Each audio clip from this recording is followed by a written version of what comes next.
Hermanos, muy buenas noches. Vamos a iniciar nuestra sesión de hoy jueves, continuando con el estudio del libro de Jeremías. Pero antes de comenzar, como acostumbramos, vamos a hacer una oración inicial. Va a estar a cargo de nuestro hermano Emiliano. Adelante, Emiliano. En el nombre del Padre, y del Hijo, y del Espíritu Santo. Oración al Espíritu Santo. Oh Espíritu Santo, amor del Padre y del Hijo, inspírame siempre lo que debo pensar, lo que debo decir, cómo debo decirlo, lo que debo callar, cómo debo actuar, lo que debo hacer para gloria de Dios, bien de las almas y mi propia satisfacción. Espíritu Santo, dame agudeza para entender, capacidad para retener, método y facultad para aprender, sutileza para interpretar, gracia y eficacia para hablar. Dame acierto al empezar, dirección al progresar y perfección al acabar. Amén. En el nombre del Padre, y del Hijo, y del Espíritu Santo. Amén. Muchas gracias, Emiliano. Hermanos, muy buenas noches. Y damos inicio entonces a nuestra sesión de estudio del libro de Jeremías. Nos toca el día de hoy retomar la lectura con el capítulo 32. Entonces, se comprarán campos en este país. Miren, vamos a hacer, los capítulos son un poco largos, entonces, más que una sola persona leer el capítulo, como ya hicimos el jueves pasado, ¿no? Cada persona que se ofrece va a leer solamente la diapositiva que tenemos al frente. Y así vamos dándole más ritmo, porque les digo, de verdad son capítulos largos, y si una sola persona lo lee, es como que se queda sin aliento, ¿no? Entonces, a ver, alguien que se ofrezca para esta diapositiva que proyectamos, y así vamos haciéndolo rapidito con la siguiente y la siguiente. Puedo leerla yo si deseo. Adelante, Ceci, gracias. Se comprarán campos en este país. Palabra que llegó a Jeremías de parte del Señor, el 10º año de Sedecías, rey de Judá, que era el año 18º de Nabucodonosor. En ese entonces, el ejército del rey de Babilonia estaba asediando a Jerusalén y el profeta Jeremías estaba preso en el patio de la guardia, en la casa del rey de Judá. Allí lo había puesto preso Sedecías, porque profetizaba en estos términos. Así habla el Señor. Miren que yo voy a entregar esta ciudad en manos del rey de Babilonia, y él la tomará. Sedecías no escapará de las manos de los caldeos, sino que caerá en manos del rey de Babilonia. Él le hablará cara a cara y lo verá con sus propios ojos. Sedecías será llevado a Babilonia y allí permanecerá hasta que yo me ocupe de él, oráculo del Señor. Si ustedes combaten contra los caldeos, no conseguirán nada. Jeremías dijo: La palabra del Señor me llegó en estos términos. Hanamel, hijo de tu tío Salum, viene hacia ti para decirte: compra mi campo que está en Anatot, porque a ti te corresponde adquirirlo. En verdad, en virtud del derecho de rescate.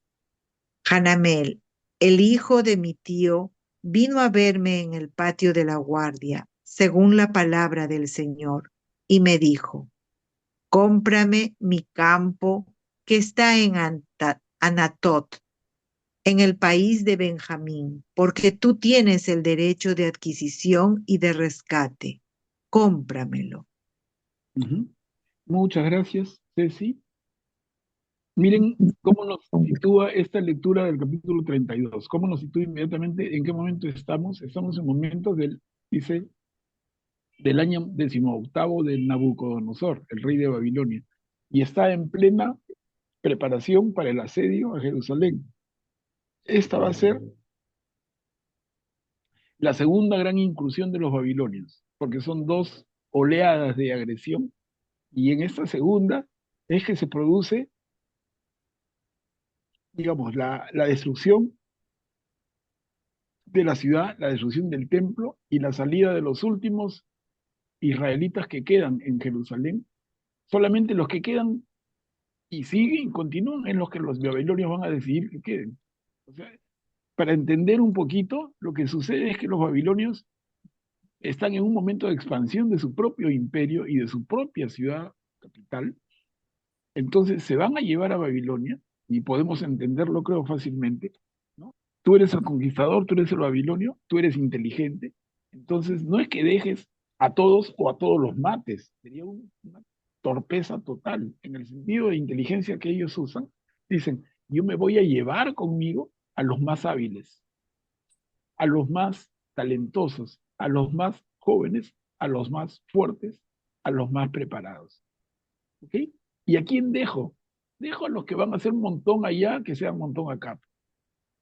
O sea, la gente menos preparada, la gente menos útil, la dejo en el territorio conquistado de Jerusalén, pero y de Judea. Pero a aquellos que son habilidosos con las manos, de mente inteligente, jóvenes, fuertes, de buena mirada, ¿no? Entonces a ellos me los llevo. Y eso es lo que va a suceder. Ya hubo una primera incursión antes de Nabucodonosor y los suyos, y dejaron a un rey encargado, que es justamente Sedecías. Y Sedecías se había comprometido a pagar un tributo al rey y reconocerlo como su autoridad. Pero luego, esta segunda incursión se produce porque a Sedecías le recomiendan sus asesores, que nunca faltan, y le dicen, no le pagues, no le pagues. Al final, el Señor está con nosotros y nosotros vamos a defendernos, y no tienes por qué estar pagándole tributo a ese babilonio, a ese caldeo. Ahí aprovecho de decirles el término caldeo, ¿no? ¿Por qué? Porque el término general para llamarle a los babilonios es caldeos, los habitantes de esa zona del mundo, esa zona entre los dos ríos, Tigris y Éufrates, es antiguamente Caldea, y con el paso del tiempo va a ir tomando nombres, ¿no? Y ahora se le va a ser Babilonia, pero si tuvieras hacer mención a un nombre más antiguo de ese mismo territorio, es Caldea. Entonces por eso dice acá, Sedecías no escapará de las manos de los caldeos. Lo que ha leído nuestra hermana Ceci entonces se ubica en esta escena, y está muy claro. Dice, la palabra del Señor llegó a Jeremías en estos términos. El ejército del rey de Babilonia está asediando Jerusalén, y el profeta Jeremías está preso en el patio de la guardia, en la casa del rey de Judá. ¿Por qué? Y lo explica luego, porque si Jeremías se ha dedicado los días y las semanas a decirles, ríndanse, ríndanse, no se opongan, que nos va a ir peor si nos oponemos. ¿Ok? Entonces, Jeremías ha venido diciendo eso, y para los ojos, para el sentir de las autoridades de Judea y de los, entre comillas, los políticos de Judea, Jeremías es nada más y nada menos que un vil traidor, que ha venido desmoralizando al pueblo, ha venido quitándoles la gana de luchar y diciéndole, ya estamos derrotados. Antes de que se haya producido la derrota, ya Jeremías la cantaba. Pero es que él la veía venir irremediablemente. Era demasiado pretencioso que esa débil nación judía, todavía no nación judía, pero, perdón, ese breve reino, ese débil, ese débil reino de Judea se opusiera al tremendo poder babilonio. Era absurdo. Entonces Jeremías, lo que hemos venido comentando y hemos venido leyendo de a poquitos, ahora se va a poner más claro. Jeremías lo que les dice es, rindámonos, rindámonos al rey de Babilonia, que es la única manera de que mantengamos nuestra ciudad entera y nuestro templo entero. Si no, va a haber consecuencias fatales, como que lo hubo luego, ¿no? Entonces, esto lo toman las autoridades como traición de Jeremías, y por eso es lo que estamos leyendo acá. Vuelvo a leer en el segundo párrafo que leyó Ceci, ¿no? En ese momento, el ejército de Babilonia estaba asediando a Jerusalén, el profeta Jeremías estaba preso en el patio de la guardia por las razones que comenté en la casa del rey de Judá. Allí lo había puesto preso, se decía, porque profetizaba en estos términos. ¿Ven? O sea, se repite lo que yo les expliqué, que ya era repetición. Dice, así habla el Señor. Miren, yo voy a entregar esta ciudad en manos del rey de Babilonia y él la tomará. Sedecías, el rey, no escapará. Está adelantando lo que va a suceder. Sedecías no escapará de las manos de los caldeos. Caldeos, antiguo nombre de Babilonia. Sino que caerá en manos del rey de Babilonia. Él le hablará cara a cara y lo verá con sus propios ojos. Sedecías será llevado a Babilonia y ahí permanecerá hasta que yo me ocupe de él, oráculo del Señor. Si ustedes combaten contra los caldeos, véase, si ustedes combaten contra los babilonios, no conseguirán nada. Estamos, ¿no? Estamos en la escena y creo que nos ubica perfectamente en lo que está pasando. Y otra vez lo que decíamos una y otra vez, el papel tan incómodo de Jeremías. Él es profeta advirtiendo al pueblo de la inminencia del castigo de Dios y el pueblo no le hace caso. No, tú traidor, no, tú cobarde, déjanos luchar a nosotros, nosotros defenderemos Jerusalén. Jeremías sabía que eso era absolutamente imposible. Entonces, el segundo párrafo que he leído se dice, Jeremías dijo, esta palabra del Señor me llegó en estos términos. Hanamel o Yanamel se lee igual con J o con I.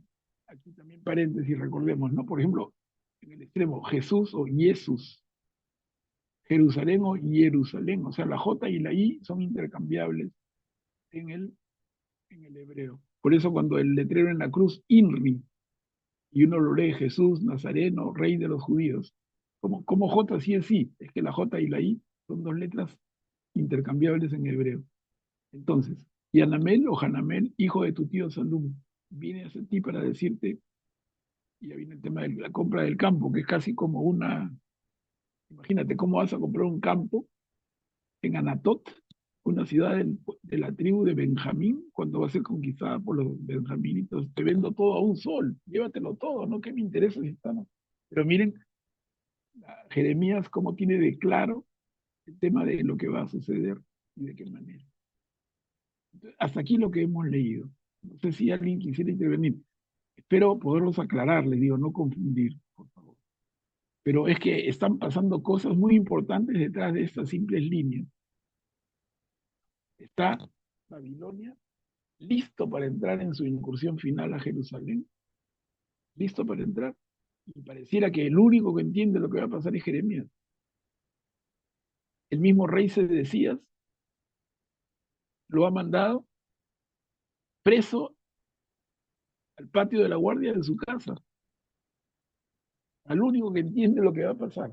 ¿Por qué? Porque los demás lo acusan ya de lo peor. No solamente es mal agüero, pero también peor todavía es como que un traidor, ¿no? Imagínate cuando el pueblo necesita ser envalentonados, ¿eh? Y darles un discurso, una arenga que los llene de fuerza para luchar. Jeremías le dice, ¿para qué no se enfrenten? Vamos a perder todo. A ver, entonces, veía la mano de Graciano, ¿puede ser?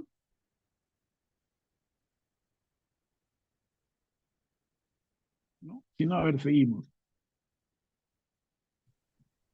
¿Quién puede ir Señor acá? Pablo, Seguimos con... Sí, sí.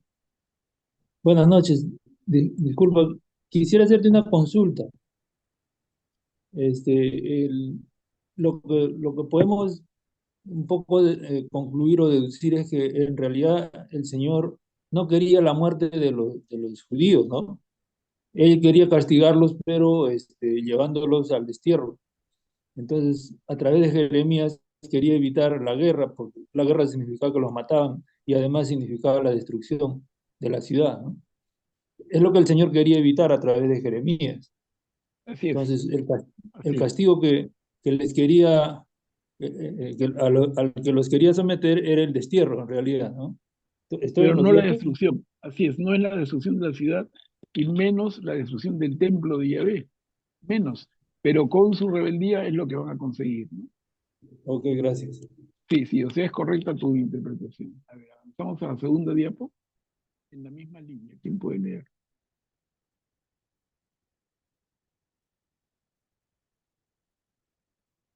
Miren, hemos quedado, a ver, regreso un ratito ya, hemos quedado, en el último párrafo dice, Jeremías dijo, la palabra del Señor me llegó en esos términos.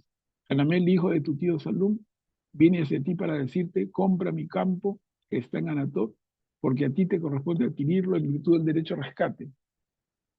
Hanamel, el hijo de mi tío, vino a verme en el patio de la guardia según la palabra del Señor y me dijo, cómprame mi campo que está en Anatot, en el país de Benjamín. Cómpramelo. Y ahí continuamos, ¿no?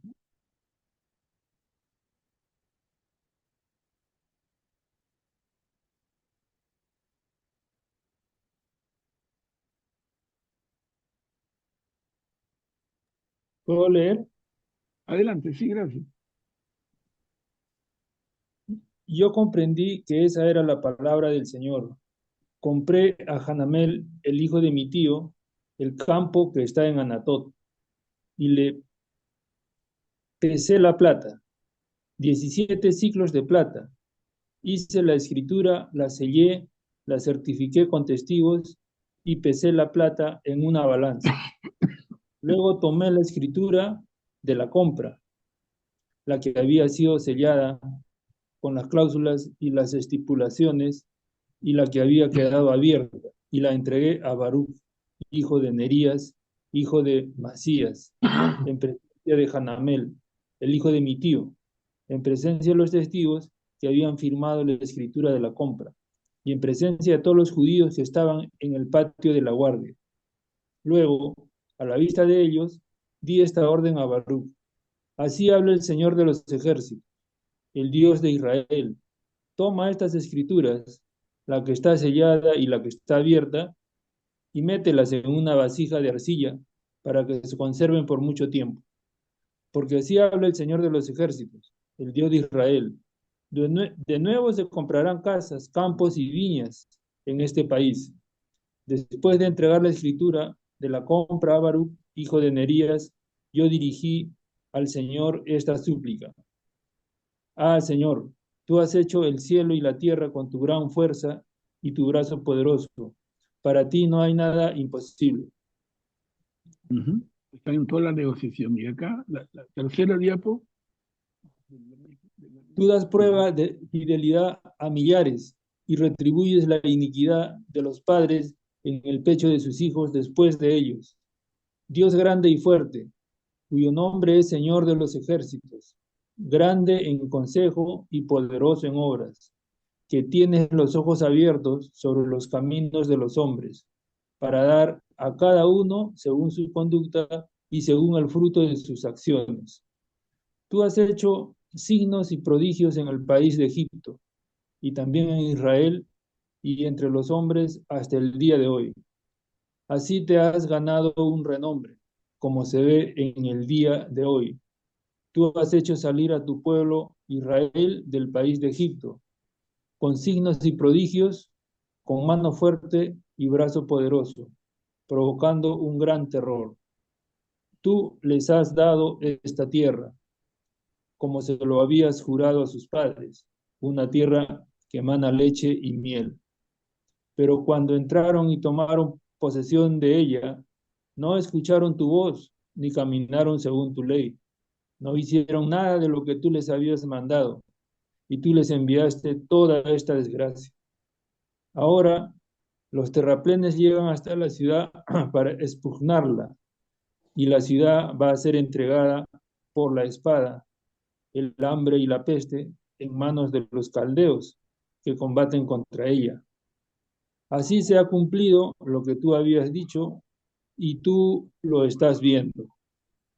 Bien, Graciano, gracias. Miren, y habla de terraplenes, ¿no? ¿Entienden lo que son terraplenes? Son esas figuras que tendrían forma como un triángulo y que tienen la función de, como la ciudad está amurallada, la ciudad tiene muros, entonces la fuerza enemiga construye esos terraplenes y una vez que están listos los acerca, los van empujando y se apoyan contra la ciudad. Y entonces el terraplén tiene, como tiene la subida pendiente en forma de triángulo, entonces el soldado enemigo se sube al terraplén y sube caminando hasta llegar a la altura del muro. Y así conquistan rápidamente la ciudad. Y eso es lo que va a pasar, ¿no? Tú, Jerusalén, que tienes muros, perfecto, ¿no? Pero esos muros no te van a servir Si la fuerza enemiga viene con terraplenes bien hechos, entonces todos sus soldados van a estar en pocos minutos a la altura de la parte superior de tus murallas. Y por eso dicen, al final, ahora los terraplenes llegan hasta la ciudad para expugnarla. O sea, no es una ciudad inexpugnable.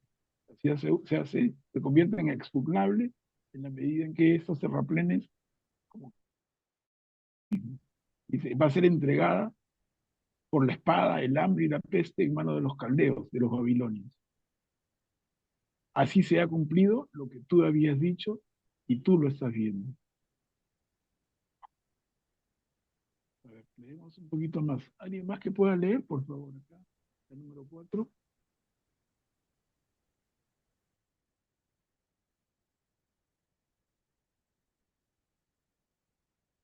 ¿Puedo leer? Claro, adelante, Miriam. Sin embargo, eres tú el que me ha dicho, compra el campo a precio de plata y toma unos testigos, mientras la ciudad es entregada en manos de los caldeos.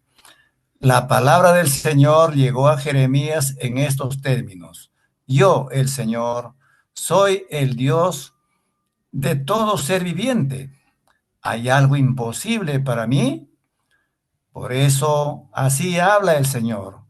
Yo voy a entregar esta ciudad en manos de los caldeos y en manos de Nabucodonosor, rey de Babilonia, y él la tomará. Los caldeos que combaten contra esta ciudad entrarán en ella, le prenderán fuego y la quemarán. Con las casas con las casas sobre cuyos techos se quemaba incienso de Baal y se derramaban libaciones, otros dioses a fin de agraviarme. Porque los hijos de Israel y los hijos de Judá han hecho desde su juventud lo que es malo a mis ojos. Porque los hijos de Israel no han hecho más que agraviarme con la obra de sus manos. Oráculo del Señor. Si esta ciudad ha sido para mí un motivo de ira y de furor, desde el día en que fue edificada hasta el día de hoy, y yo la apartaré lejos de mi rostro a causa de todo el mal que los hijos de Israel y los hijos de Judá han cometido para agraviarme. Ellos, sus reyes, sus príncipes, sus sacerdotes y sus profetas, los hombres de Judá y los habitantes de Jerusalén. Muy bien, Graciano. Bien leído, gracias. Miren acá cómo refuerza conceptos, ¿no? Está el gran pecado del pueblo, está resumiéndolo nuevamente en el tercer párrafo más largo, porque los hijos de Israel y los hijos de Judá han hecho desde su juventud lo que es malo a mis ojos. Porque los hijos de Israel no han hecho más que agraviarme con la obra de sus manos. ¿Qué hacen con sus manos? Ídolos. Si esta ciudad ha sido para mí un motivo de ira y de furor, desde el día en que fue edificada hasta el día de hoy, miren, y es la ciudad de Jerusalén. Por eso yo en alguna oportunidad recuerdan que no quisiera tomar otra vez, es una discusión muy dura y agria, pero esto de decirle Jerusalén, ciudad santa, miren, el Señor mismo dice a través de la boca de Jeremías, esta ciudad ha sido para mí, esta ciudad es Jerusalén, esta ciudad ha sido para mí motivo de ira y de furor desde el día en que fue edificada por Salomón hasta el día de hoy, en la conquista de Babilonia. O sea, el primer templo, esa etapa grande del primer templo, el gran templo de Jerusalén, construido por Salomón y destruido por la invasión babilonia que se está produciendo en este momento, es motivo para mí, dice el Señor, de ira y de furor. Y dice, la apartaré de mi rostro a causa de todo el mal que los hijos de Israel y los hijos de Judá han cometido para agraviarme. A su madre, ¿no? Ahora, quería hacerles ver otra cosa, un poco reforzando ideas. Miren cómo dice, los hijos de Israel y los hijos de Judá.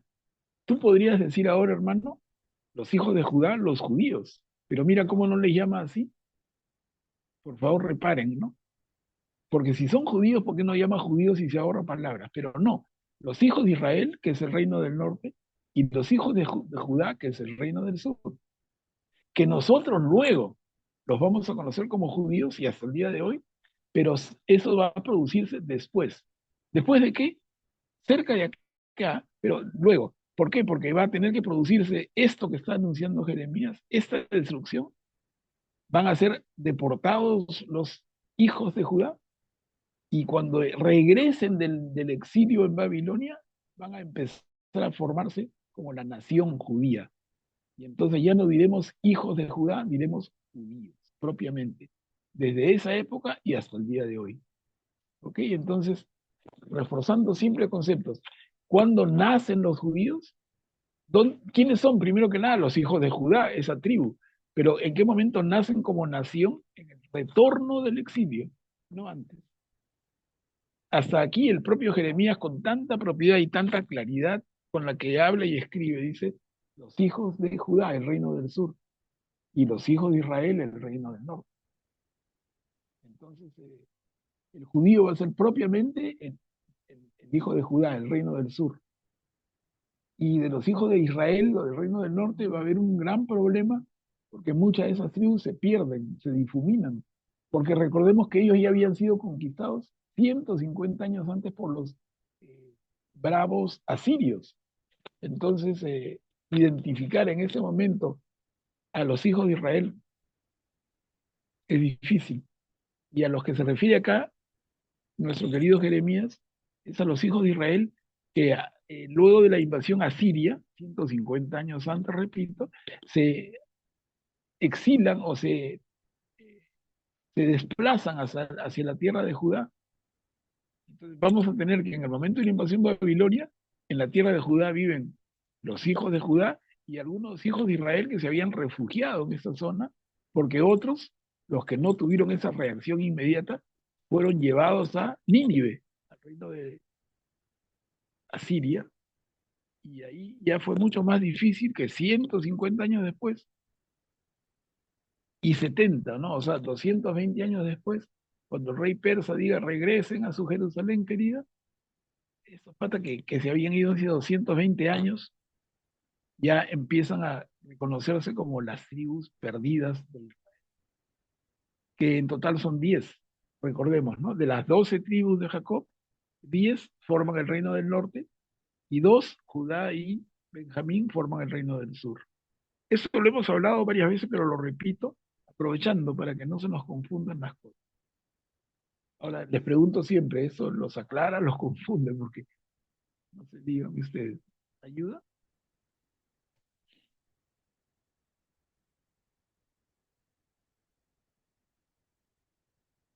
¿Sí, Graciano? Manuel Pablo, ahí en el último párrafo, también en la lista de personas que lo agraviaron al Señor, dice profetas, ¿no? O sea, se refiere a falsos profetas. Pero lo que a mí me llama la atención es que Jeremías los nombres seguramente porque fueron muchos, ¿no? Que aparecían ahí como profetas, pero eran Claro, falsos profetas. sí, es correcto, Graciano, y recordemos que hemos leído en ese mismo libro, en capítulos anteriores, cómo habla de la responsabilidad que asigna el Señor a través de las palabras de Jeremías a esos pastores del pueblo de Israel, a esos profetas, a esos sacerdotes que no han hecho para nada bien su trabajo. Y por eso lo que tú dices es verdad. Entonces incluye en el grupo a reyes, príncipes, sacerdotes y profetas. Obviamente no se incluye él, no va a incluir a Isaías, ¿no? No, pero a esa mancha, a ese montón de profetas en minúscula, que más que orientar, más que actuar de pastores del pueblo, los llevaron de las narices a la gravedad del problema, ¿no? A la gravedad más grande que fue la destrucción de la ciudad y la destrucción del templo. Entonces sí, lo que dices es correcto. Una pregunta, don Manuel.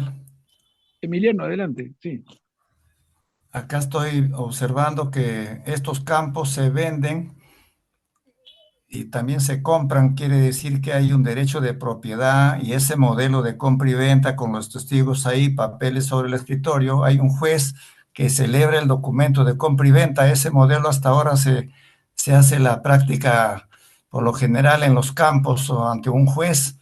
Eh, Mi pregunta es, entonces, ¿esos terrenos sí tenían dueño? Ah, claro, claro que sí. Claro que sí, pero los dueños son los dueños originales, ¿no? Desde el momento, o sea, ¿en qué momento se hacen dueños de las tierras en la tierra prometida, entre comillas? Cuando entran guiados por el brazo derecho de Moisés, ¿se acuerdan? Moisés no entra a la tierra prometida, pero quien había actuado como un joven ayudante, brazo derecho y hombre de confianza. ¿Se acuerdan de él? Josué. Josué. Josué. Josué. Entonces, con Josué entran a la tierra prometida y se produce el reparto de la tierra entre las 12 tribus. A partir de ahí, la tierra tiene dueños, claro. Lo que sucede, eso es un tema que complicaría esa explicación, pero lo que sucede sí es que la tierra puede ir cambiando de dueños, pero cada 50 años, en el año jubilar, regresan a los dueños originales. Es una forma que ellos tienen de asegurar que no se produzcan, pues, lo que llamaríamos hoy en la experiencia peruana tan terrible, los monopolios, las grandes haciendas, que se convierten los pequeños propietarios en desposeídos, ¿no? Y se producen grandes aglomeraciones de tierras, como ha sucedido en la historia del Perú y la conocemos todos, ¿no? De diferentes maneras, en el norte, en el centro y en el sur, en la costa y en la sierra ha sucedido. Entonces, los israelitas prevén eso a través de las medidas que toma el año jubilar, que lo pueden estudiar en el libro Levítico. Pero en fin, ahorita nos distraería. Pero sí, lo que dicen es cierto, la tierra tiene dueños y hay transferencias de propiedad con todas las de la ley. Pero miren, cómo es la confianza de Jeremías de que sabe lo que va a pasar al punto de, sí, compra, yo compro, me corresponde a mí. O sea, tú dices, oye, ¿qué vas a comprar una cosa que no vale nada si eso va a ser propiedad de la fuerza invasora? Tu propiedad en ese territorio no vale nada, podrías pensar ante la gravedad de los hechos. Pero Jeremías la tiene clarita y por eso es que nos insiste en esa figura de la compra y la venta. ¿Ok? Entonces, a ver, leemos la número 5. Este capítulo es largo. ¿Alguien que Yo pueda leo, leer? Sí, yo leo. adelante. Ya. Adelante, Carmela. Ellos me han vuelto la espalda, no el rostro, y aunque trataré de enseñarles incansablemente, no han escuchado ni aprendido la lección. Han puesto sus ídolos inmundos en la casa que es llamada con mi nombre, para volverla impura. Han edificado los lugares altos de Baal, que están en el valle de Ben Hinnom, para hacer pasar por el fuego en honor de Moloc a sus hijos y a sus hijas, cosa que yo no les había mandado, ni se me había pasado por la mente. Cometer esta abominación para hacer pecar a Judá. Y ahora, así habla el Señor así habla el Señor, el Dios de Israel, a esta ciudad de la que ustedes dicen, va a caer en manos del rey de Babilonia por la espada, el hambre y la peste. Yo los reuniré de todos los países a donde los había expulsado a causa de mi ira, de mi furor y de mi gran irritación. Los haré volver a este lugar y haré que vivan seguros. Ellos serán mi pueblo y yo seré su Dios. Les daré un corazón íntegro y una conducta íntegra, a fin de que me teman constantemente para su propia felicidad y la de sus hijos después de ellos. Estableceré con ellos una alianza eterna, por la cual nunca dejaré de seguirlos para hacerles el bien, y pondré mi temor en sus corazones, para que nunca se aparten de mí. Gracias, Carmela. Miren, en este capítulo 32 y dentro de todas las circunstancias terribles que están sucediendo, vienen palabras de Dios tan optimistas, ¿no? Tan cargadas de optimismo. Y el tercer párrafo que ha leído, el tercer último párrafo que ha leído Carmela: ellos serán mi pueblo y yo seré su Dios. Eso que ya ha venido diciendo el Señor lo repite en medio de esas circunstancias tan terribles. Y luego les daré un corazón íntegro, una conducta íntegra, ¿no? Entonces, qué cosa tan linda en ese mensaje. Ellos serán mi pueblo, yo seré su Dios. Les daré un corazón íntegro, una conducta íntegra. De que me teman constantemente para su propia felicidad y la de sus hijos después de ellos. Estableceré con ellos una alianza eterna, por la cual nunca dejaré de seguirlos para hacerles el bien y pondré mi temor en sus corazones para que nunca se aparten de mí. O sea, súper, súper positivo, con lo mejor del mensaje en esos momentos tan duros, ¿no? Es como que si estuviéramos viendo la figura literaria, ¿no? Es como que tiene altos y bajos en la narración, en el enfoque, y les da con palo y luego los levanta y les dice, pero esto voy a hacer con ustedes. Miren, les doy duro, pero no los abandono. Se lee, ¿no? A ver, hermanos, ¿algún comentario? ¿Alguien que quisiera aclararnos más?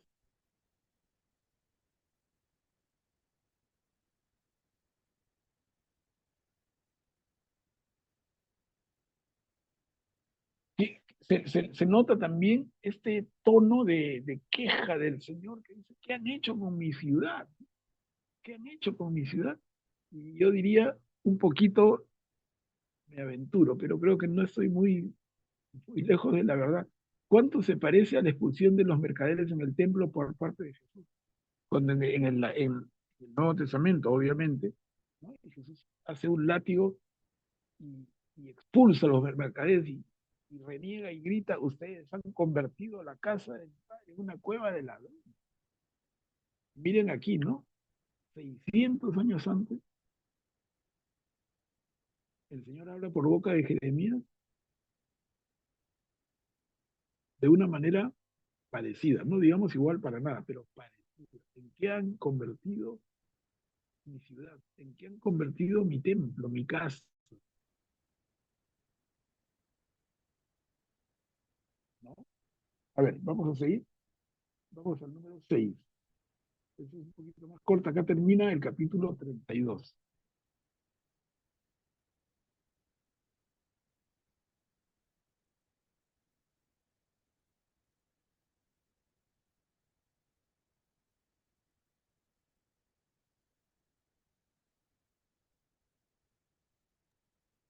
Mi ¿Alguien que puede alegría leer? será, Sí. ok, mi alegría será colmarlos de bienes y los plantaré sólidamente en este país, con todo mi corazón y con toda mi alma, porque así habla el Señor. Así como atraje sobre este país toda esta gran desgracia, así también atraeré sobre ellos todo el bien que les prometo. Entonces se comprarán campos en este país del que ustedes dicen es un país desolado, sin hombres ni animales, que va a caer en manos de los caldeos. Se comprarán campos a precio de plata, se firmarán escrituras, se las sellará, se pondrán testigos en el país de Benjamín, en los alrededores de Jerusalén, en todas las ciudades de Judá, en las ciudades de la montaña, en las ciudades de la Cefelá y en las ciudades del Negev, porque yo cambiaré su suerte, oráculo del Señor. Gracias, Graciano. Y miren, eso es algo que se va a concretar. Porque como venimos repitiendo, la destrucción de la ciudad es inminente y lo que continúa es que se llevan deportados a lo mejor del pueblo del reino de Judá, los llevan deportados y dejan a los medio inútiles, dejan a los que no saben, que tienen mayor talento, los dejan en Jerusalén y alrededores, pero con todo destruido. ¿Qué va a suceder? Como vamos a poder ver en libros posteriores del Antiguo Testamento, lo que vamos a ver es que esos deportados, cuando el rey Ciro años después le da la chance de regresar, no les va a interesar a muchos, por lo menos de primera instancia, así de que yo voy, no les va a interesar. ¿Por qué? Porque tienen noticias de que todo aquello ha sido destruido, que lo único que hay es piedra sobre piedra, ruinas.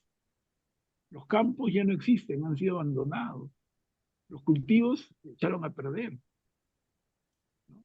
El pozo se secó, o sea, todo es una desgracia.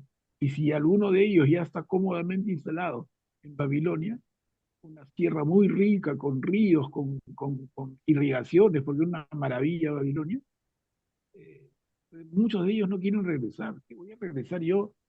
¿A qué? Incluso yo nací aquí, yo nací en Babilonia, no nací en, en la tierra de Judá, y por eso va a ser tan difícil el retorno. Y por eso el Señor empieza a hablar a partir de Jeremías, de que van a poder regresar y van a poder rehacerse. Uno diría que palabreador, pero les digo, no, no es palabreo, no es palabreo, tiene mucho sentido. Pero cuando dice a la mitad del párrafo que he leído, perdón, Graciano, es un país desolado, sin hombres ni animales. Es cierto, así va a quedar. Ese soñado reino de Judá va a quedar desolado, sin hombres ni animales, y va a tener que ser repoblado, reconstruido, y la gente va a tener que regresar a recuperar las tierras de cultivo, volver a sembrar, recuperar los pozos, reconstruir las casas. Incluso en las primeras etapas de la reconstrucción de Jerusalén, vamos a ver que la misma ciudad tiene un montón de terrenos baldíos en la misma ciudad de Jerusalén. O sea, le falta población a Jerusalén al comienzo. Entonces van a ver ahí historias heroicas para reconstruir el templo, para reconstruir la ciudad, reconstruir los muros de la ciudad, pero con tremendo esfuerzo, con tremendos gobernantes futuros que van a ser grandes administradores y muy organizados, pero que no es una cosa fácil. No imaginemos, ¿no? Ah, el judío sale de Jerusalén, 70 años después regresa y regresa bacán. No, bacán para nada. Regresa a una tierra devastada.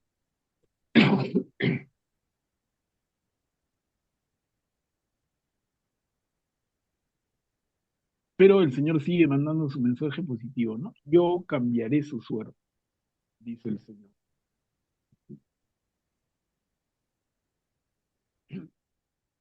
Les doy la palabra, hermanos. ¿Alguien quisiera intervenir?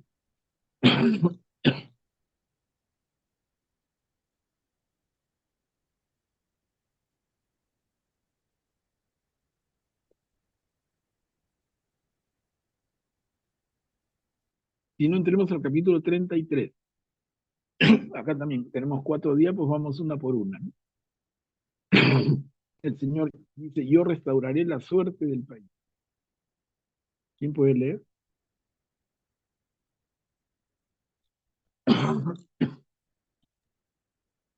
Dice la La palabra del palabra del Señor. Señor llegó a Jeremías por segunda vez, mientras todavía estaba detenido en el patio de la guardia, en estos términos. Así habla el Señor, que hizo la tierra y la formó para que subsistiera. Su nombre es el Señor. Invócame, y yo te responderé, y te anunciaré cosas grandes e impenetrables que tú no conocías.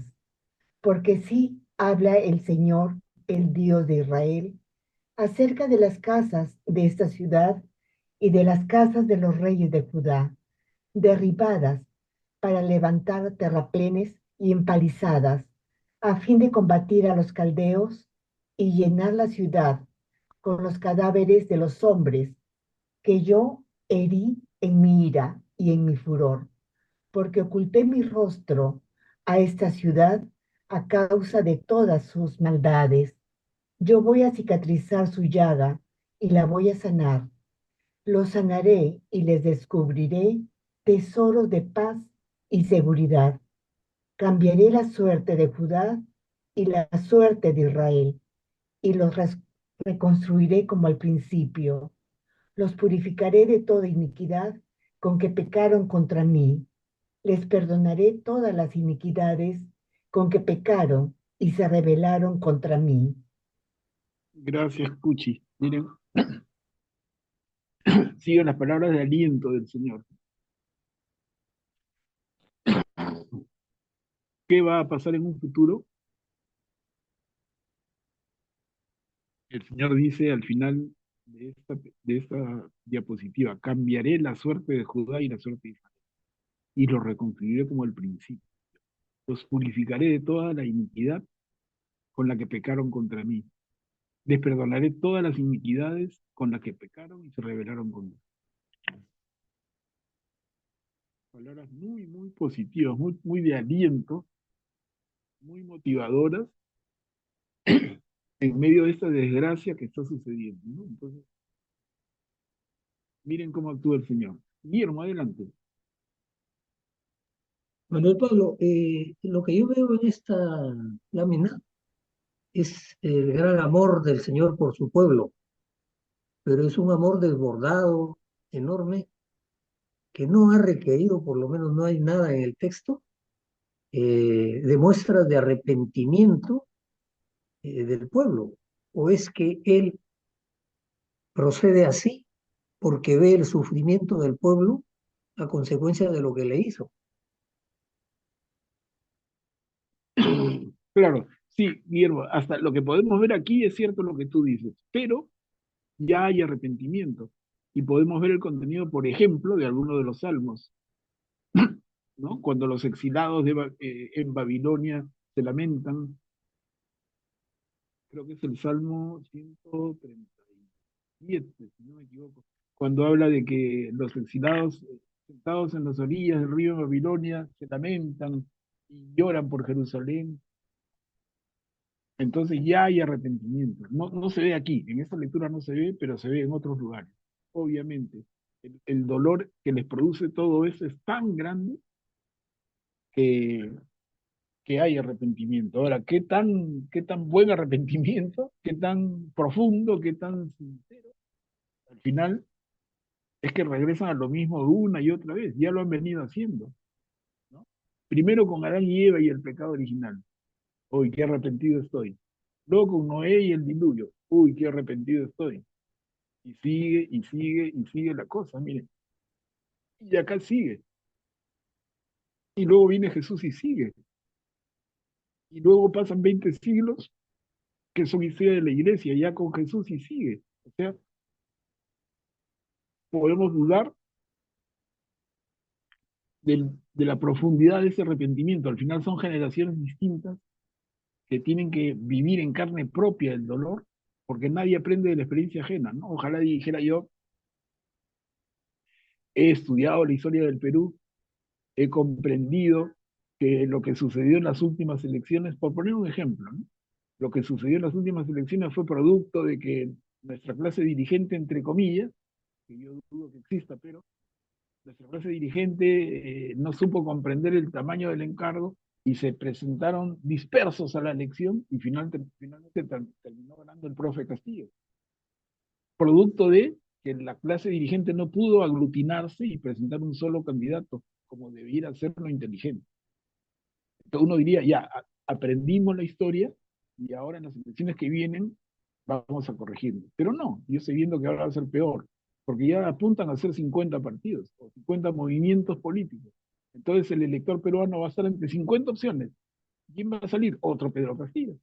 ¿Quién? Antabumala, ¿quién va a salir? Pero es que de verdad no aprendemos. Y yo creo que eso que nos pasa a nosotros, lo pongo solamente de ejemplo, pero le pasaba también a estos hermanitos. Entonces, los que viven la circunstancia desgraciada sufren y se arrepienten, pero la generación que viene, los muchachos, no lo han vivido. Los padres se lo cuentan, pero no le entran balas y luego se vuelven a equivocar. Yo creo que es un poco esa la historia de la humanidad, ¿no? Cada uno aprende de su propio error, pero nunca del error de tus antepasados. Ojalá fuera que fuéramos una raza tan brillante los humanos, que los padres y los abuelitos nos sientan en el patio de la casa a la luz de la luna y nos cuentan las historias y entendemos, ¿no? Entonces diríamos, no vamos a cometer los errores del pasado, pero vemos que no es así la historia. Los errores los volvemos a cometer una y otra vez. Estados Unidos reeligen al gringo ese que es un loco. Entonces, de verdad uno duda, ¿no? Uno duda de la capacidad de aprendizaje intergeneracional. Yo creo, la generación misma entiende, pero la que viene tiene que sufrirle el pellejo propio para aprender y luego, qué duro es aprender y a la que viene no le transmite nada, porque cada generación es como impermeable a la anterior. No, tú te equivocaste y yo no. Yo tengo mi punto de vista. Yo entiendo las cosas de otra manera. Somos diferentes. Es bien difícil. Pero a ver, Augusto ha levantado la manito. Adelante. Sí, buenas noches. Quería comentar cómo el Señor siempre advierte, pero no, digamos, su misericordia eh, está en base al arrepentimiento y a la conversión, ¿no? No es que el Señor los salva de Babilonia, "Ah, ya bueno, ustedes han portado mal, ya los salvaré, pues. No, sino busca que se arrepientan primero para luego ya restaurarlos, ¿no? Esa parte que dice en el versículo 3: llámame, llámame, e invócame, y yo te responderé, y te anunciaré cosas grandes e impenetrables que tú no conocías. Siempre busca el Señor que haya una conversión, que el pueblo lo llame de nuevo, que el pueblo lo invoque de nuevo, y el Señor, posteriormente a esa llamada, a esa invocación del pueblo hacia Él, responde, ¿no? Ese es un mensaje que también se presenta en el Nuevo Testamento, ¿no? Donde una llamada a la conversión, al arrepentimiento, ¿no? Y que es un requisito indispensable, ¿no? para el perdón. Ujú. Bien dicho, Augusto. Gracias. Guillermo. Bueno, Pablo, yo quisiera eh, no agregar, sino comentar de mi parte algo que tú has dicho, ¿no? Las nuevas generaciones, por más que escuchan de sus padres lo que les dicen, no lo entienden porque, como tú lo has dicho claramente, nadie experimenta en pellejo ajeno. Ese es un dicho. O sea, a uno tiene que pasarle algo para que uno se convenza de que efectivamente lo que le decía su papá o su mamá era cierto, ¿no? No es que le haya creído porque se lo dijeron uno de ellos, sino porque a él le ha pasado lo que le anticiparon. Esto es tremendamente cierto. Y respecto a la fidelidad al amor de Dios, tú has resumido brevemente desde el pecado original, Noé, etcétera, toda la historia, y 20 siglos o 21 siglos después, hasta ahorita, lo mismo, ¿no? Y eso sigue sucediendo porque Dios nos ha hecho semejantes a Él, nos ha hecho libres y nos ha ofrecido y entregado su amor, pero nosotros tenemos que devolvérselo libre y voluntariamente. Y eso, ese libre albedrío que tenemos, es el que origina que algunas veces nos dejemos caer en la tentación, porque el maligno está ahí presto detrás de todos los que más buscan a Dios, porque esa es la manera como Él se enfrenta con la verdad y con el bien. Entonces, es la historia de la humanidad, como lo has dicho verdaderamente. Eh, yo he pensado particularmente que bastaría una reflexión profunda, personal, de todo lo que padeció Cristo desde su captura en el huerto de Getsemaní hasta su último suspiro en la cruz, para estar convencido de que debemos devolver a Dios amor con amor. Como decía un sacerdote en los cursillos de cristiandad, amor con amor se paga. Y tanto amor que recibimos de Dios y que es tan patente en todas las cosas que tenemos, solamente se puede compensar o se puede agradecer con amor de nuestra parte a partir de guardar la palabra, como lo dice el Señor Jesús en el Evangelio de San Juan, ¿no? El que me ama guardará mi palabra y vendremos al Padre y andaremos en él, ¿no? O sea, esa es la, la única manera, estimo yo, pero lamentablemente nuestra naturaleza es humana y obvio no es perfecta y es por eso que caemos en el pecado. Pero bueno, Dios nos ha dado la posibilidad de redimirnos y arrepentirnos de lo que hemos hecho, como lo estamos viendo en este libro de Jeremías. Gracias, Manuel Pablo. Sí, gracias, Guillermo. Muy interesante el comentario y creo que muy justo, porque efectivamente, ¿no? Estamos viendo una reiteración de majadería en el pueblo de Israel, pero lo llevamos más allá y decimos, oye, no solamente en el pueblo de Israel, sino incluso hasta nosotros hoy. Incluso hasta nosotros hoy seguimos siendo iguales, no aprendemos. ¿O quién aprende de la generación anterior? Sería una maravilla, ¿no? No aprendemos, tenemos que sufrir en pellejo propio y recién ahí a ver si aprendemos, porque aún algunos incluso ni así, algunos ni así aprenden, ¿no? Muy pertinente el comentario. Eso es un poco lo que explica lo que hay detrás, esa terquedad en el seguir en el pecado. Cuchi, tiene su manito levantada, adelante. Sí, gracias. Em, el pueblo sufre la invasión de los babilonios al mando, claro, del rey Nabucodonosor. Yo no Y tengo sonido. después con también los caldeos, eso es lo que No, Dios... no, son los mismos. Ah, los Como mismos, dije, como dije hace un ratito, Cuchi, mira, el nombre de caldeos es el nombre más antiguo para los pobladores de esa región del mundo. Por ejemplo, cuando hablan de Abraham, que en el siglo XX antes de Cristo sale de Ur de los caldeos. Los caldeos es la denominación más antigua. En el tiempo van a ir llamándose diferente los pobladores de esa misma región. Van a ser medos, van a ser asirios, babilonios, van a tener diferentes nombres, ¿no? Son los mismos. perfecto, muchísimas gracias porque decía pobrecitos. Están, No, no, no, son los mismos. bueno, muchas gracias. No, a ti, a ti. Es bueno aclarar para que, digo, yo lo explico, pero quizás hablo muy rápido y vamos reforzando, ¿no? Entonces, cuando dice acá en la línea que marco, miren, a fin de combatir a los caldeos, a fin de combatir a los babilonios, es lo mismo. Lo que pasa es que ellos son caldeos incluso mucho antes de que existiera Babilonia. Son caldeos mucho antes de que existiera Asiria. Es la denominación más antigua. Ellos juegan con eso, como también nos hablan de Jacob, Israel, nos hablan de Efraín y se refieren a los mismos, ¿no? A ver, ¿alguien más que quisiera comentar o plantear una inquietud? ¿No? Si no, avanzamos, a ver. ¿Quién puede leer esta diapositiva?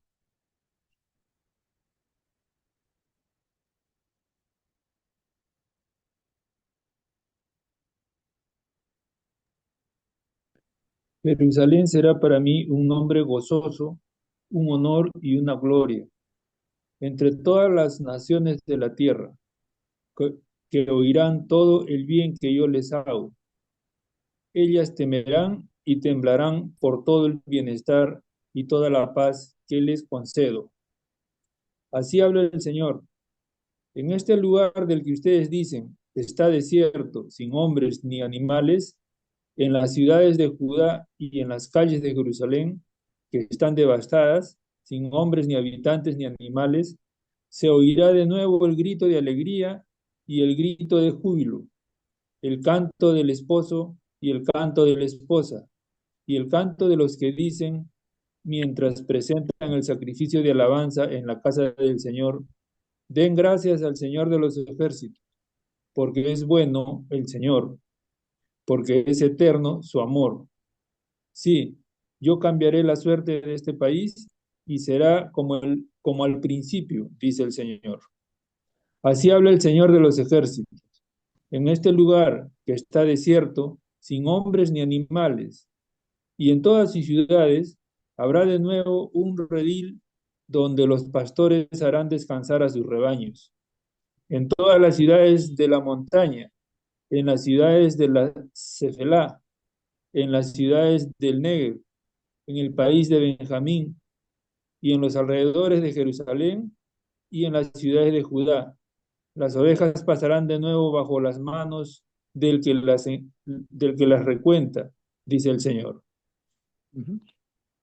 Bien, gracias, Graciano. Miren, otra vez ese mensaje positivo, ¿no? Si tú estás presenciando unas ruinas y el Señor te dice, no, aquí van a ver, vas a volver a oír gritos de alegría, de júbilo, el canto de la esposa y de la esposa, las palabras de los niños, sus juegos. Entonces, esa ciudad que parece muerta va a volver a la vida. Es un poco el lindo mensaje, necesario por lo demás, porque la ciudad realmente queda destrozada.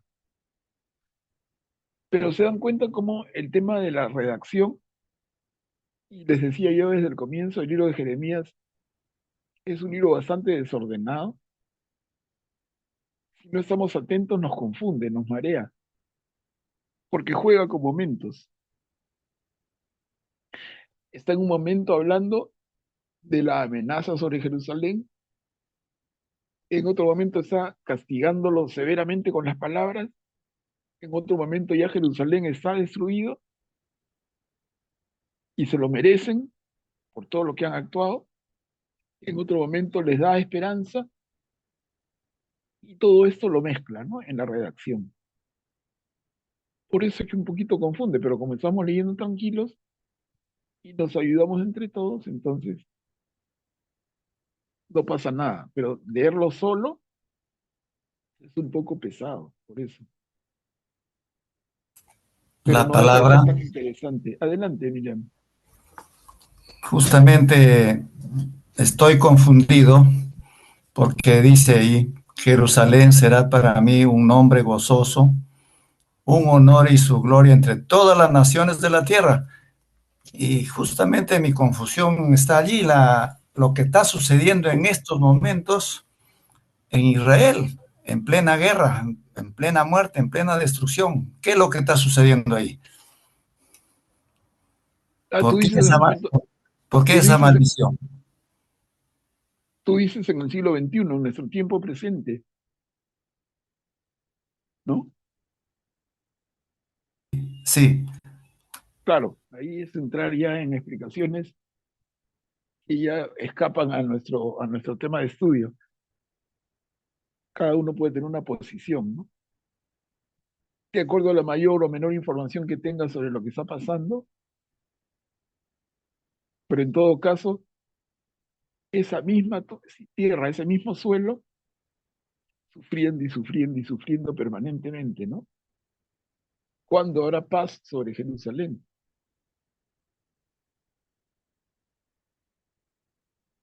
Yo diría que la inquietud Graciano, Emiliano, perdón, la compartimos. Más que responder, es una inquietud que compartimos todos.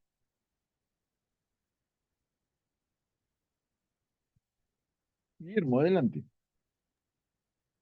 Lo que acaba de mencionar Emiliano es un tema que debe llamarnos a todos nosotros los creyentes que creemos en el amor de Dios y en que debemos devolver ese amor con amor de parte nuestra. Es algo que nos debe interesar, que lo que está sucediendo es una, tiene un nombre, ¿no? Se está tratando de destruir por completo al pueblo palestino, ¿no? Pero es un tema básicamente geopolítico que, como tú muy bien dices, Manuel Pablo, no tiene cabida aquí en nuestro curso que es de el libro de Jeremías, uno de los textos del Antiguo Testamento.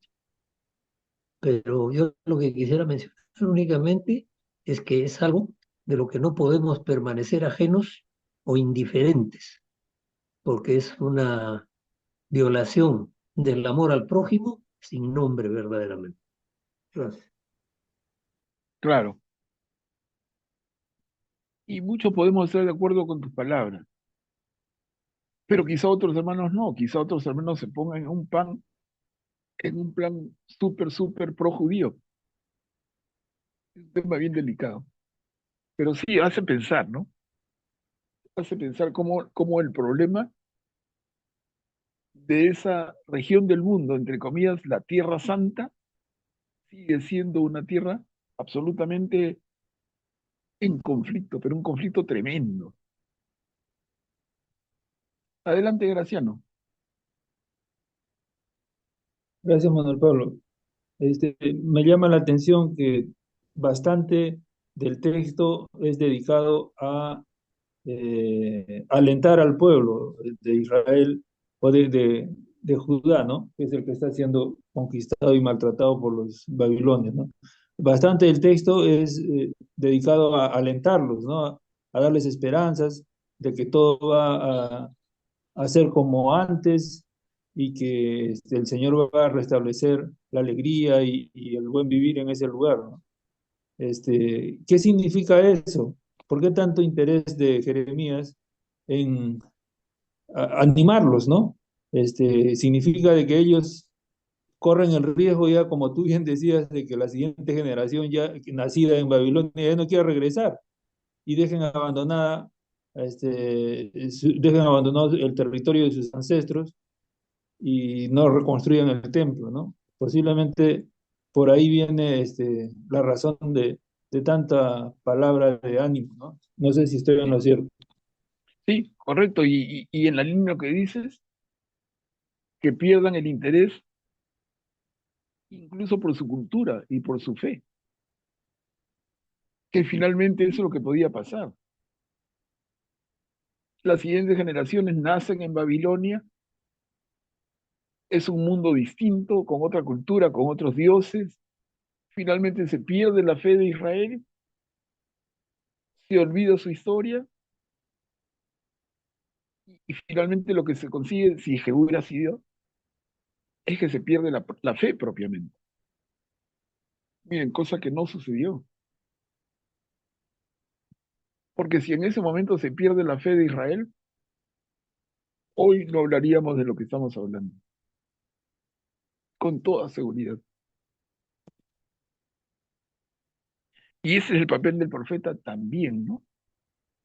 Entonces el profeta habla a través del Señor, más bien el Señor habla a través del profeta para increpar, para advertir, pero también en ese momento para infundir ánimo, porque si se pierde eso, se pone en riesgo todo.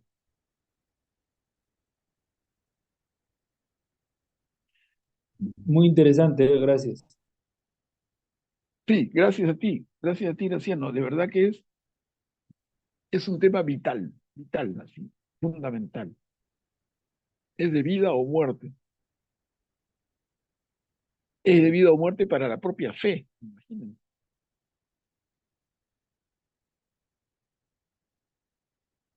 A ver, avanzamos un poquito. Estamos en la tercera.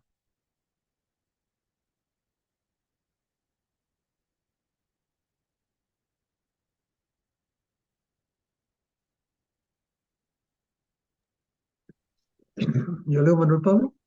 Gracias, Guillermo. Llegarán los días, oráculo del Señor, en que yo cumpliré la promesa que pronuncié acerca de la casa de Israel y la casa de Judá.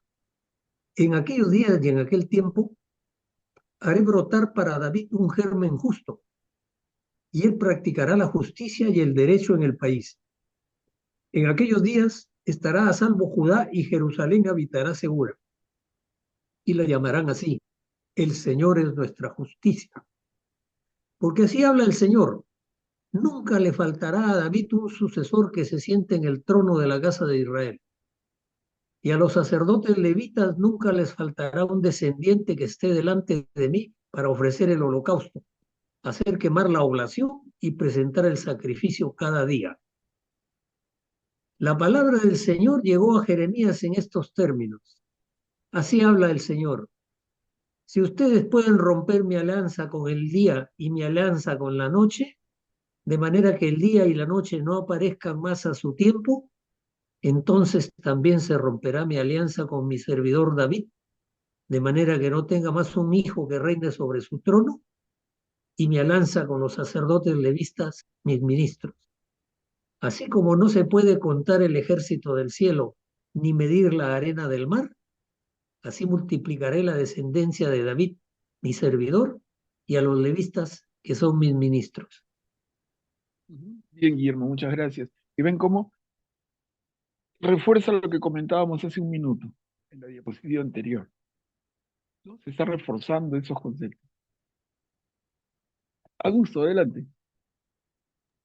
Interesante cómo se vuelve a repetir algo que ya lo había tocado en el capítulo 23, Jeremías, ¿no? Exactamente lo mismo vuelve a repetir en aquellos días, se haré brotar eh, el brote de David, ¿no? Un germen justo, todo esto ya lo había repetido, ¿no? Lo está recalcando de nuevo, ¿no? Y cuando algo se recalca es porque, digamos, algo muy importante, ¿no? Así es. Así es, Augusto. Perfecto. Nosotros hoy tenemos otros medios, ¿no? Como hemos comentado antes. Si tú estás redactando un texto hoy, valiéndote tu computadora, tú puedes escoger el tipo de letra, el tamaño, el color. La pones en negrita, la pones en un recuadro importante. Pero en el tiempo de redacción de la Biblia no tenían esos recursos. Entonces, ¿cómo hacen para decir esto es más importante? Como bien acaba de decir Augusto, repitiéndolo. Eso es perfecto, es la interpretación correcta. Y no lo digo solo yo, ¿no? Sino los estudiosos que dedican una vida entera a estos temas, lo reiteran. La manera en que estos agiógrafos, estos escritores inspirados, refuerzan una idea, resaltando su importancia, es repitiéndola.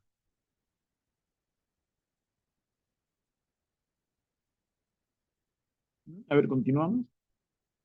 Terminamos el capítulo 33 con esta media carita. ¿Quién puede leer? Yo leo. La palabra del Señor llegó a Jeremías en estos términos. ¿No ves lo que dice esta gente? A las dos familias que había elegido el Señor las ha rechazado. Así desprecian a mi pueblo y ya no lo consideran una nación. Así habla el Señor.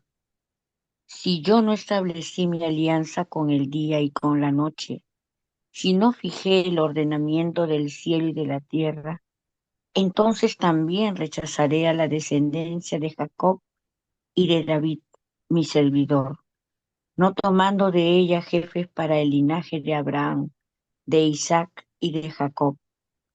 Pero no, yo cambiaré su suerte y me complaceré de ellos. Compadeceré. O sea, me compadeceré, me va a dar compasión por ellos, ¿no? Sí, gracias, Carmela. Muy bien. Entonces, miren, estas palabras del Señor tan positivas que hemos venido resaltando se siguen dando. Adelante, Graciano. Gracias, Manuel Pablo. Una consulta, mira, ¿qué significaría si la alianza con el día y con la noche? O sea, primera vez que veo eso, que leo eso. Si yo no establecí mi alianza con el día y con la noche, si no fijé el ordenamiento del cielo y la tierra, está hablando de la creación, ¿no? Claro, es correcto, es correcto.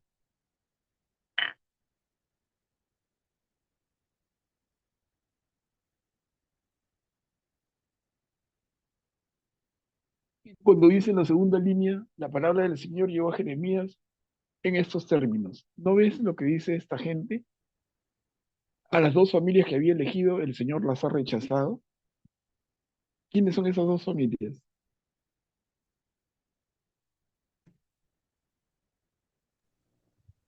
Israel y Judá, supongo. Claro, claro, exacto. Que si quieren, es una figura también, porque ya sabemos que no son dos familias, son tribus, y no son dos, sino 12, pero es una forma literaria de explicar esto, ¿no? Sí, a gusto. Justo me llamó la atención ahorita de la parte que mencionaba Graciano. Dice que si no hubiera establecido mi alianza con el día y con la noche, ni las leyes de los cielos y de la tierra, ¿no? En ese caso, rechazaría la descendencia, o sea, en ese caso rechazaría su causa, que prácticamente está hablando de las leyes naturales que gobiernan este universo.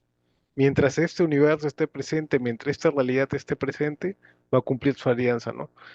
Y la va a rechazar cuando la única forma que la rechazar es si esto desapareciera, ¿no? Es quiere decir que la alianza de Dios permanece hasta el fin de los tiempos, ¿no? En cuanto, bueno, en este caso sabemos ya por nuestra fe que será cuando venga Jesús. Ujú, ujú. Claro, entonces el respeto a la creación. Perfectamente claro. A ver, avanzamos. Y podemos empezar el capítulo 37. No sé si nos da el tiempo para todo el capítulo, pero avancemos.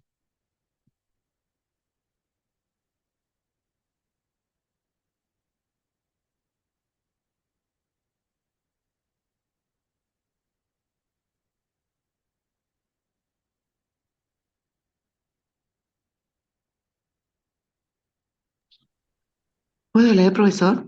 Buenas noches. Adelante. Ay, Sedecías, rey de Judá, palabra que llegó a Jeremías de parte del Señor, mientras Nabucodonosor, rey de Babilonia, y todo su ejército, junto con todos los reinos de la tierra sometidos a su dominio y a todos los pueblos, combatían contra Jerusalén y contra todas sus ciudades. Así habla el Señor, el Rey, el Dios de Israel. Ve a decirle Sedecías, rey de Judá, así habla el Señor. Mira que yo voy a entregar esta ciudad en manos del rey de Babilonia, y él la incendiará. Tú mismo no lo librarás de él, porque ciertamente serás capturado, entregado en sus manos. Tus ojos verán los ojos del rey de Babilonia, y el rey te hablará cara a cara, y tú irás a Babilonia.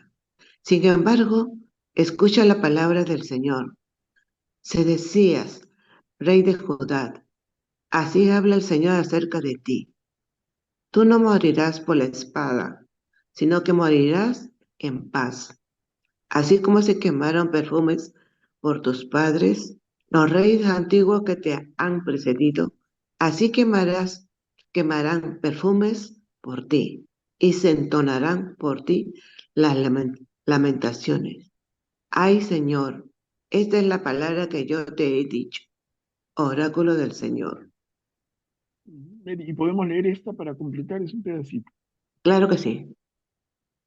El profeta Jeremías dijo a Sedecías, rey de Judá, todas estas palabras en Jerusalén. Mientras tanto, el ejército del rey de Babilonia combatía contra Jerusalén y contra todas las ciudades de Judá que todavía quedaban, o sea, contra Laquis y contra Aseca, porque estas eran las únicas plazas fuertes que habían quedado entre las ciudades de Judá. Ujú. Gracias, Mary. Ya todo lo demás había ido cayendo, ¿no? Entonces, son los últimos reductos de la resistencia. Augusto, adelante. Y una consulta, ¿se tienen restos de estas ciudades que menciona aquí de la...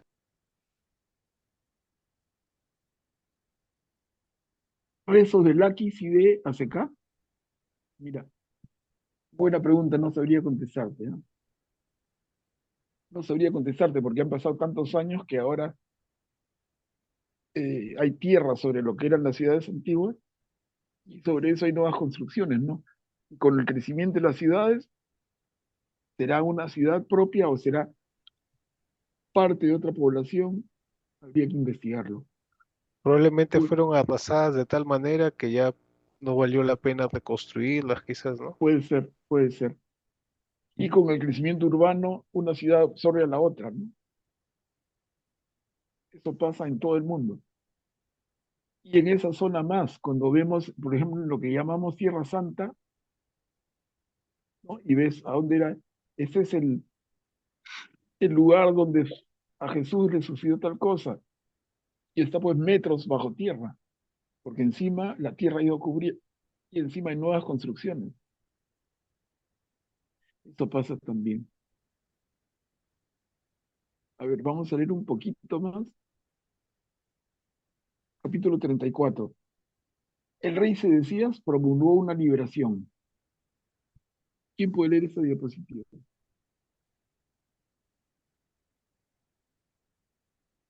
¿Puedo leer? Adelante, gracias. El rey Sedecías promulgó una liberación, palabra que llegó a Jeremías de parte del Señor, después que el rey Sedecías concertó un pacto con todo el pueblo de Jerusalén para proclamar una liberación. Cada uno debía dejar en libertad a su esclavo hebreo, varón o mujer, de manera que nadie tuviera como esclavo a un hermano suyo judío. Todos los jefes y todo el pueblo que habían participado en la alianza aceptaron dejar en libertad sus esclavos y esclavas, de manera que ya no los tendrían a su servicio. Aceptaron y los dejaron en libertad, pero después se volvieron atrás e hicieron retornar a los esclavos y esclavas que habían dejado en libertad y los redujeron de nuevo a la esclavitud. Entonces la palabra del Señor llegó a Jeremías en estos términos. Así habla el Señor, el Dios de Israel. Yo establecía una alianza con sus padres el día en que los hice salir del país de Egipto, del lugar de esclavitud, diciendo, al cabo de cada 7 años, cada uno de ustedes dejará libre a su hermano.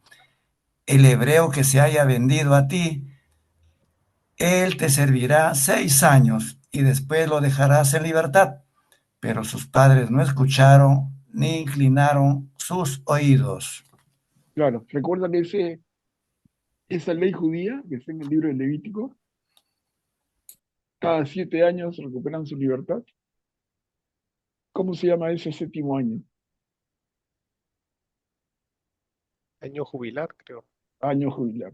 No, año. El jubilar creo que es cada 50. Ah, Cada 7, el año sabático.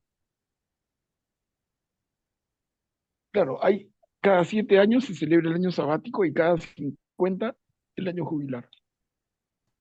El alcance del año jubilar es mucho más grande. En otro momento podemos hablar de ello si quieren, pero pueden leerlo, investigarlo fácilmente, directamente de nuestra Biblia en el libro de Levítico. Ahí está clarito. Cada 7 años, ¿por qué? Porque si Dios descansó en el séptimo día, entonces en el séptimo año debemos dejar descansar la tierra. Tengo una serie de conceptos que son de verdad que maravillosos, lindos, excelentes, inteligentes y actuales. O sea, ¿qué pasa si tú tienes un campo y no lo dejas descansar? Lo agotas.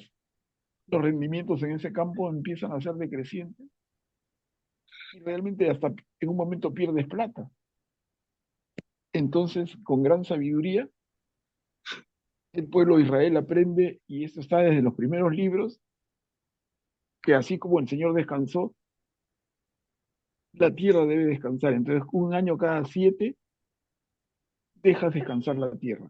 Al año octavo, esa tierra está como refortalecida, recupera nutrientes y etc. Graciano, adelante. Qué interesante, Manuel Pablo. Los incas hacían lo mismo acá. Dejaban descansar sus terrenos también por 7 años y los volvían a cultivar. Interesante. Claro, claro. Y por ejemplo, ya mucho más adelante en la historia, en la gran época de la Revolución Industrial y ante la creciente demanda de alimentos, por ejemplo, Inglaterra no hacía eso. ¿Qué empezó a suceder? Empezó a suceder que los campos se fueron degradando en calidad y fueron rindiendo menos y menos. Felizmente para ellos, apareció el guano de las islas, de las costas del Perú, que tuvo su momento de boom, porque se descubrió que ese guano acumulado por siglos servía para ayudar a la tierra agrícola a que recupere sus nutrientes. Fue la salida que tuvieron y fue lo que provocó el boom del guano ah, en el siglo XIX, mediados del siglo XIX en el Perú, que de paso dio lugar a una de las grandes corrupciones de la historia.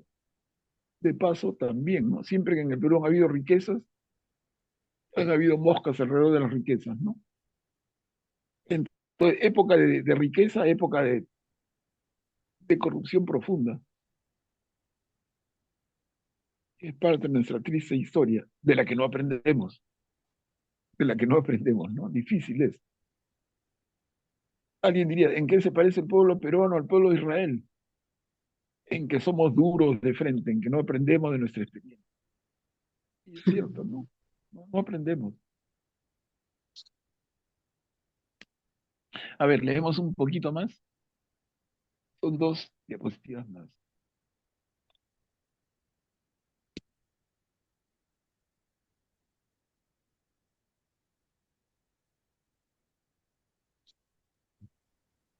Hoy ustedes se habían convertido y habían hecho lo que es recto a mis ojos, proclamando cada uno la liberación de su prójimo. Ustedes habían hecho un pacto en mi presencia, en la casa que es llamada con mi nombre, pero después se volvieron atrás y profanaron mi nombre. Cada uno hizo retornar a su esclavo y a su esclava, que habían dejado enteramente libres, y los redujeron de nuevo a la esclavitud. Por eso, así habla el Señor. Ustedes no me han escuchado, proclamando cada uno la liberación de su hermano y de su prójimo. Ahora yo proclamo para ustedes una liberación, oráculo del Señor. Los dejo librados a la espada, a la peste y al hambre, y los convertiré en un motivo de horror para todos los reyes de la tierra. Y a los hombres que transgredieron mi alianza, que no cumplieron las cláusulas del pacto que habían concertado en mi presencia, los trataré como al ternero que ellos cortaron en dos y entre cuyos pedazos pasaron. A los jefes de Judá y a los jefes de Jerusalén y a los eunucos y a los sacerdotes y a toda la gente del país que pasaron entre los pedazos del ternero, los entregaré en manos de sus enemigos y en manos de los que atentan contra sus vidas, y sus cadáveres serán pasta de los pájaros del cielo y de los animales de la tierra. Gracias, Graciano. Miren acá, una aclaración, hace referencia desde la mitad del segundo párrafo. Los hombres que transgredieron mi alianza, que no cumplieron las cláusulas del pacto, los trataré como el ternero que ellos cortaron en dos y entre cuyos pedazos pasaron. Eso hace referencia al pacto entre Dios y el Señor, y el Señor, perdón, entre Moisés y el Señor le indica a Moisés que traiga tales animales y que los sacrifique y los parta en dos, y queda como una vereda al medio. Entonces, luego, ¿cómo se sella el pacto? Lo pueden leer en el libro del Éxodo. El Señor y Moisés recorren, perdón, estoy hablando mal, no es con Moisés, es con Abraham. Y en el libro del Génesis, el Señor y Abraham recorren el camino entre los animales partidos. Y eso es el sello del pacto. ¿Qué implica eso? ¿Qué significa? Una cosa rara, ¿no? O sea, los animales partidos en dos al lado del camino, y las dos personas que firman el pacto caminan en el medio. Lo que quiere decir es, claramente, al que incumpla este pacto, le irá en suerte lo que le ha pasado a esos animales. Terminan partidos en dos. ¿Ok? Entonces, si alguno de los dos incumple el pacto, el fin de ese que incumple el pacto va a ser terminar como esos animalitos partidos en dos. Eso está en la Biblia, está en el libro del Génesis, lo pueden leer. Y acá lo recuerda la redacción. Jeremías dice a los jefes de Judá y a los jefes de Jerusalén, último párrafo, a los eunucos y sacerdotes y a toda la gente del país que pasaron entre los pedazos del ternero, o sea, que han firmado el pacto, los entregaré en manos de sus enemigos y en manos de los que atentan contra sus vidas. Y sus cadáveres serán pasta de los pájaros del cielo y de los animales de la tierra. ¿No? O sea, la suerte que correrán aquellos que incumplan el pacto que han firmado es como la de esos animales cuyos pedazos están a cada lado del camino. Y eso significa pasar por el medio. Aceptar que tu suerte, si incumples, será esa. ¿Ok? Y terminamos acá con este pedacito, terminamos el capítulo 34.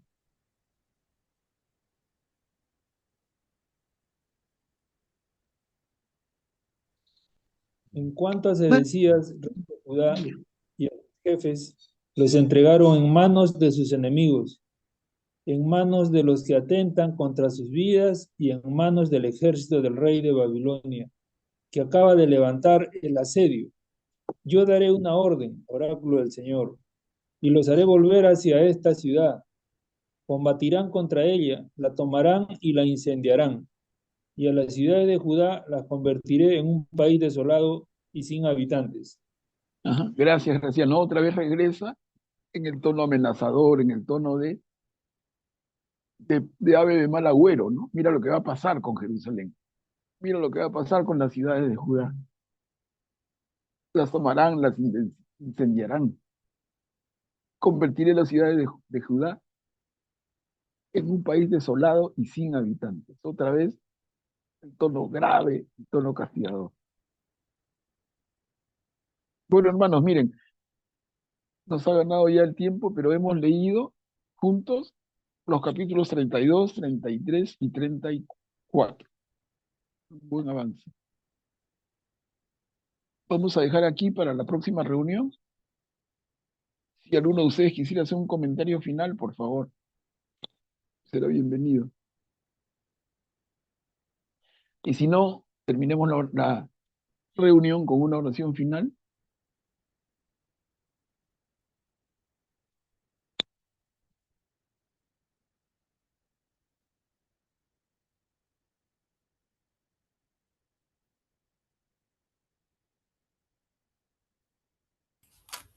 Tengo una oración Adelante. en el nombre del Padre y del Hijo y del Espíritu Santo.